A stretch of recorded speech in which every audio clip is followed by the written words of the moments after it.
سب کو السلام علیکم ورحمۃ اللہ وبرکاتہ۔ حکایت: ملک حجاز کے شہروں میں سے ایک مقام پر محفل میلاد شریف تھی اور ایک عالم مال بیان فرما رہے تھے کہ ایک سائل نے آ کر سوال کیا کہ میں آل رسول غریب الوطن ہوں، اللہ کے واسطے مجھے بھی کچھ دلا دو۔ صاحب جو بیان فرما رہے تھے انہوں نے حاضرین سے کہا کہ جو سائل کو 1 روپے دے، خدا اس کی ایک بڑی مراد پوری کرے۔ اس وقت محفل مقدس میں ایک یہودی کا غلام بھی حاضر تھا۔ جلدی سے کھڑا ہو کر عالم صاحب سے کہنے لگا کہ میرے پاس 3 روپے ہیں، لیجئے اور سید صاحب کو دے کر میری 3 بڑی مراد خدا پاک سے پوری کر دیجیے۔ عالم صاحب نے اس سے 3 روپے لے کر سید صاحب کی خدمت میں پیش کیا اور اس غلام سے کہا کہ یا بھائی بیان کرو کہ تمہاری کیا کیا مراد ہیں۔ تو غلام نے کہا، اول مراد تو یہ ہے کہ میں ایک یہودی کا غلام ہوں اور مجھ کو آزاد کر دے۔ یہ سن کر عالم صاحب نے ہاتھ اٹھایا اور دعا مانگی اور حاضرین سے کہا کہ بھائیو سب دعا کرو کہ اللہ تعالیٰ جل ثناء اس کی ذکر خیر کی برکت سے اس غلام کو آزاد کر دے۔ سب نے دعا کی۔ پھر عالم صاحب نے اس غلام سے پوچھا کہ بھائی تمہاری دوسری مراد کیا ہے؟ اس نے کہا کہ میرے آقا کافر ہیں اور میں مسلمان ہوں۔ قیامت کے دن میں جنت کی طرف اور آقا دوزخ کی طرف روانہ ہوں گے، اس کا ملال ہے اور میں چاہتا ہوں کہ وہ بھی مسلمان ہو جائے اور دونوں جنت میں ساتھ ہی جائیں۔ عالم صاحب نے سب سے حاضرین سے بھی دعا کرائی اور خود بھی کی اور فرمایا کہ اب بیان کرو تیسری مراد کیا ہے؟ غلام نے کہا، تیسری مراد یہ ہے کہ میرا آقا کے اور میرے گناہ بخش جائے۔ پھر عالم صاحب نے خود بھی دعا کی اور حاضرین سے دعا کرائی۔ پھر میلاد شریف ختم ہوا اور سب لوگ حصہ لے کر اپنے اپنے گھر گئے۔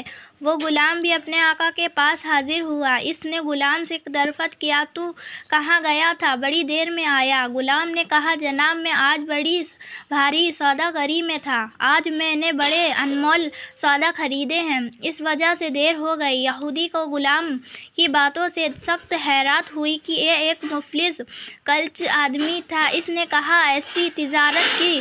جس نے کہا، خیر بھائی ہمیں بھی بتا دو کہ کیا قیمتی مال خریدا ہے۔ پھر تو اس غلام نے اس محفل میلاد شریف کا حال اور سید صاحب کا آنا اور عالم صاحب کا وہ بیان کیا اور کہا کہ میرے پاس اس وقت 3 روپے تھے۔ وہ تینوں روپے 3 مراد پوری ہونے کے لیے دے دیا۔ یہودی نے کہا، اچھا بتاؤ وہ کیا مراد تم نے مانگی؟ غلام نے کہا، اول مراد تو یہ ہے کہ تو میرا آقا اور میں تیرا غلام ہوں، تیری خدمت کرنی ضروری ہے اور خدا تعالیٰ میرے اخلاق اور مالک ہیں،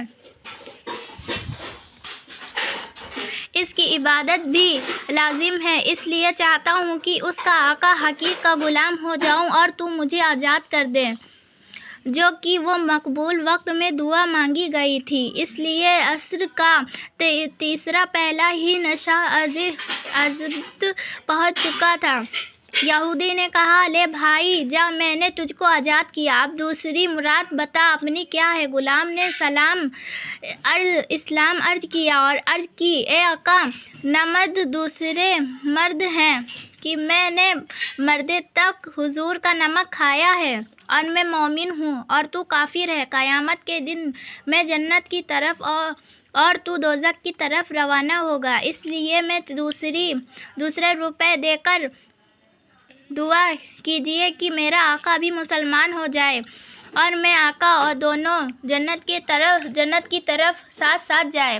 یہودی نے کہا، اگر تیری یہ مراد ہے تو میں بہت خوشی سے اسلام قبول کرتا ہوں اور پڑھتا ہوں لا الہ الا اللہ محمد الرسول اللہ۔ اب بیان کرو کہ وہ تیسری مراد کیا ہے؟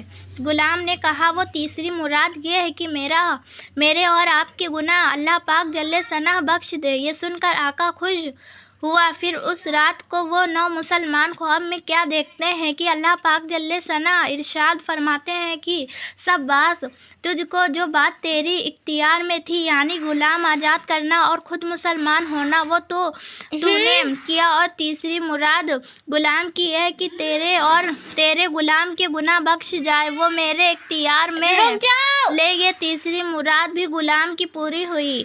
میں نے اپنے حبیب کے ذکر خیر کی برکت سے تجھ کو اور تیرے غلام کو، اس عالم صاحب کو اور سید صاحب سائل کو، تمام حاضرین کو بخشا اور جنت الفردوس عطا فرمائی۔ یہودی جب بیدار ہوئے تو غلام کو عمر عالم صاحب کی خدمت میں حاضر ہوئے اور تمام مظہر خواب کا مجمع عام میں بیان کیا اور اپنے ایمان میں خود متحد ہو گئے۔